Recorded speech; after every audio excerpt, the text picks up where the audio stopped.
Good morning, students. In today's lecture on phenols, you are going to learn about electrophilic aromatic substitution reactions of phenols. Electrophilic substitution reactions, those reactions in which one electrophile replaces other electrophile. Electrophile means electron loving. So, electrophile attack at that center which is electron rich in region. That means electrophile attack electron rich region. Now OH group has activating effect towards electrophilic substitution reaction.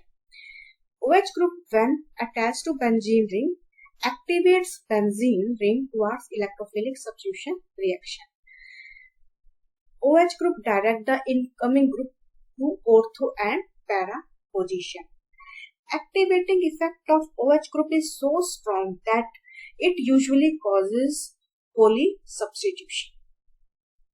Now, directing and activating influence of OH.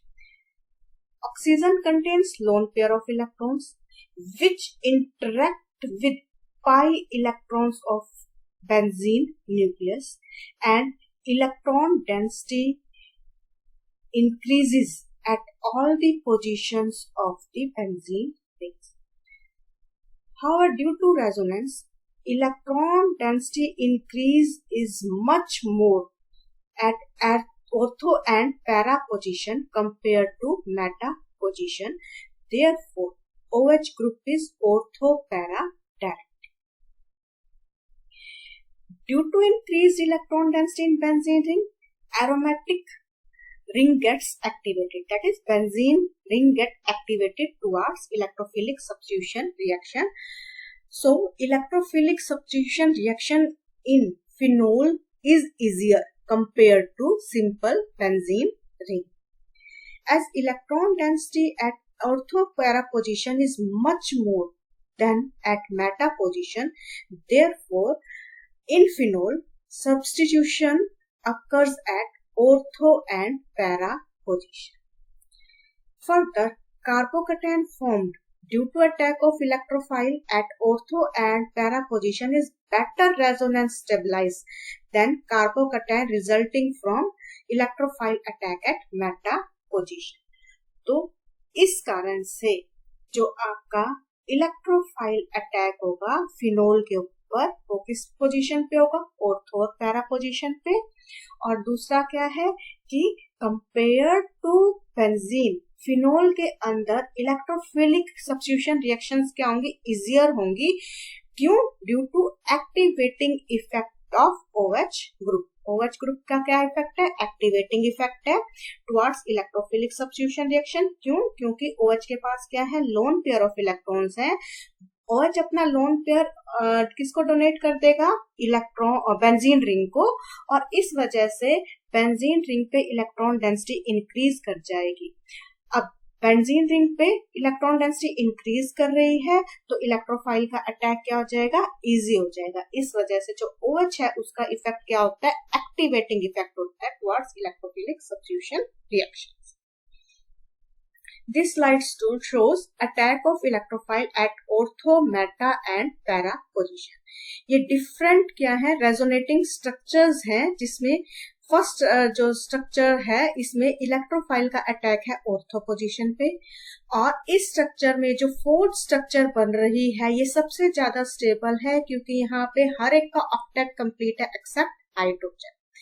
लेकिन ये वाली जो structure है ये सिर्फ ortho और para के case में बनती है, मेटा के केस में नहीं बनती, क्योंकि मेटा के केस में वो कार्बन जिसके ऊपर पॉजिटिव चार्ज है, जिसके ऊपर हाइड्रोक्सी ग्रुप अटैच्ड है, उसके ऊपर पॉजिटिव चार्ज नहीं आता, मेटा के केस में नहीं आता। जबकि ऑर्थो और पैरा के केस में वो कार्बन जिसके ऊपर हाइड्रोक्सी ग्रुप अटैच्ड है उस पर क्या आ रहा है, पॉजिटिव चार्ज है।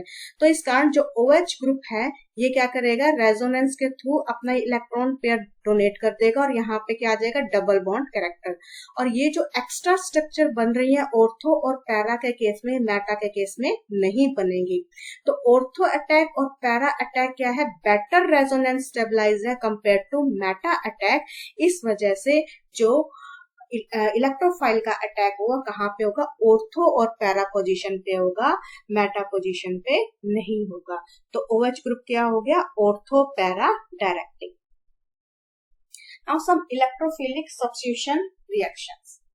First one is halogenation. When halogenation of phenol carried out in aqueous medium, the product form is 2,4,6-tribromophenol, that is polysubstitution reaction occur.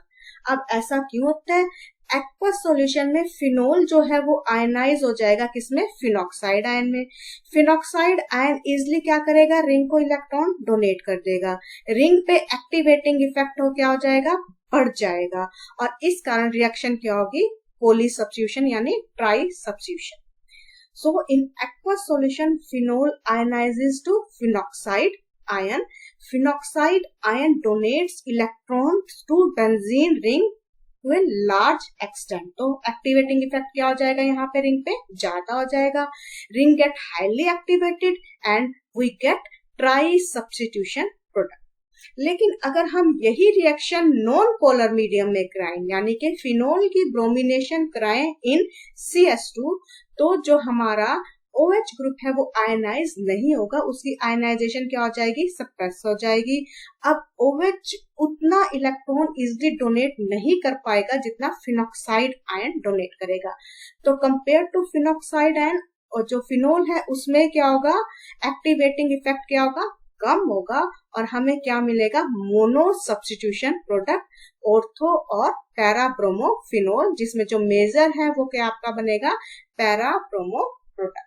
तो अगर हम फिनोल की ब्रोमिनेशन करें एक्वस मीडियम में तब हमें क्या मिलेगा, ट्राई ब्रोमो प्रोडक्ट। लेकिन अगर हम यही रिएक्शन करें नॉन एक्वस मीडियम में, नॉन पोलर मीडियम में, तब हमें क्या मिलेगा, मोनो ब्रोमो प्रोडक्ट, और मेजर कौन सा होगा, पैरा प्रोडक्ट, जो क्या है, ज्यादा stable. Next one is nitration of phenols. Nitration of phenol हम करते हैं किससे, नाइट्रिक एसिड से। अब नाइट्रिक एसिड खुद क्या होता है, ऑक्सीडाइजिंग एजेंट, वो फिनोल को क्या कर देगा, ऑक्सीडाइज कर देगा। तो जो हमें नाइट्रो प्रोडक्ट मिलेंगे, ऑर्थो और पैरा नाइट्रो, उनकी जो परसेंट यील्ड होगी वो क्या होगी, कम होगी। So nitration of phenols give poor yield of expected product because phenols get oxidized by nitric acid. Nitric acid का और क्या रोल है, ये ऑक्सीडाइजिंग एजेंट का भी काम करता है। तो जब हम नाइट्रेशन करेंगे फिनोल्स की विद नाइट्रिक एसिड, तो जो हमारा जो प्रोडक्ट है उनकी यील्ड क्या होगी, पुअर यील्ड होगी। क्यों, क्योंकि जो हमारा फिनोल है वो ऑक्सीडाइज हो जाएगा किससे, नाइट्रिक एसिड। तो अगर हमें नाइट्रेशन करनी हो फिनोल की, तो सबसे पहले हम उसकी क्या करेंगे, नाइट्रस एसिड से रिएक्शन कराएंगे, तो ये बनाएगा 4-नाइट्रोसोफिनोल। अब हम इसकी क्या करेंगे, नाइट्रिक एसिड से ऑक्सीडेशन करेंगे, तो हमें क्या मिलेगा, four nitrophenol in good yield. So when phenol is first treated with nitrous acid, nitrosophenol is obtained, which on treatment with nitric acid yield 4-nitrophenol as major product. If reaction of phenol is carried out with concentrated nitric acid, we get picric acid in low yield. Picric acid is 2,4,6-ट्राइनाइट्रोफिनोल। अगर हम nitration करेंगे phenol की concentrated nitric acid से, तब हमें क्या मिलता है, पिक्रिक एसिड मिलता है। पिक्रिक एसिड क्या होता है, 2,4,6-ट्राइनाइट्रोफिनोल, और ये भी हमें किस में मिलता है, लो यील्ड्स में। अगर हमें गुड यील्ड में पिक्रिक एसिड प्रिपेयर करना है, तो हमें क्या करना पड़ेगा, फिनोल को फर्स्ट हम ट्रीट करते हैं कंसंट्रेटेड सल्फ्यूरिक एसिड से, तो हमें मिक्सचर मिलेगा 2-हाइड्रोक्सी बेंजीन सल्फोनिक एसिड और 4-हाइड्रोक्सी बेंजीन सल्फोनिक एसिड। अब जब हम इन सल्फोनिक एसिड की फर्दर रिएक्शन कराएंगे नाइट्रिक एसिड से, तब हमें क्या मिलेगा, पिक्रिक एसिड। तो हमें अगर पिक्रिक एसिड अच्छी अमाउंट में, गुड यील्ड में प्रिपेयर करना है, तो सबसे पहले हम फिनोल की रिएक्शन कराएंगे कंसंट्रेटेड सल्फ्यूरिक एसिड से। तो हमें क्या मिलेगा, 2 हाइड्रोक्सी बेंजीन सल्फोनिक एसिड और 4 हाइड्रोक्सी बेंजीन सल्फोनिक एसिड का मिक्सचर। अब हम इस मिक्सचर की रिएक्शन कराएंगे further with concentrated nitric acid. तो हमें क्या मिलेगा, 2,4,6 try nitrophenol in good yield. Next electrophilic substitution reaction is sulphonation reaction. Phenol के यहाँ जब हम सल्फोनेशन कराते हैं विद सल्फ्यूरिक एसिड, तो लो टेम्परेचर पे हमें मिलता है ortho product as meta product, यानी कि क्या है, काइनेटिकली कंट्रोल्ड प्रोडक्ट है। लो टेम्परेचर पे हम रिएक्शन कराएंगे तो जो ऑर्थो प्रोडक्ट है उसके लिए एक्टिवेशन एनर्जी क्या चाहिए, कम चाहिए। तो हमारा जो मेजर प्रोडक्ट बनेगा वो क्या है, ortho hydroxy benzene sulphonic acid. लेकिन जब हम ये रिएक्शन कराएंगे हाई टेम्परेचर पे तो हमें क्या मिलेगा, 4 हाइड्रोक्सी बेंजीन सल्फोनिक एसिड यानी पैरा प्रोडक्ट मिलेगा एज मेजर प्रोडक्ट, क्योंकि ये क्या है, थर्मोडायनेमिकली स्टेबल। तो अगर हाई टेम्परेचर पे रिएक्शन कर रहे हैं तो थर्मोडायनेमिकली कंट्रोल्ड हमें क्या मिलेगा, पैरा प्रोडक्ट मिलेगा। और अगर हम लो टेम्परेचर पर रिएक्शन कर रहे हैं तो काइनेटिकली कंट्रोल्ड हमें क्या मिलेगा, पैरा प्रोडक्ट मिलेगा।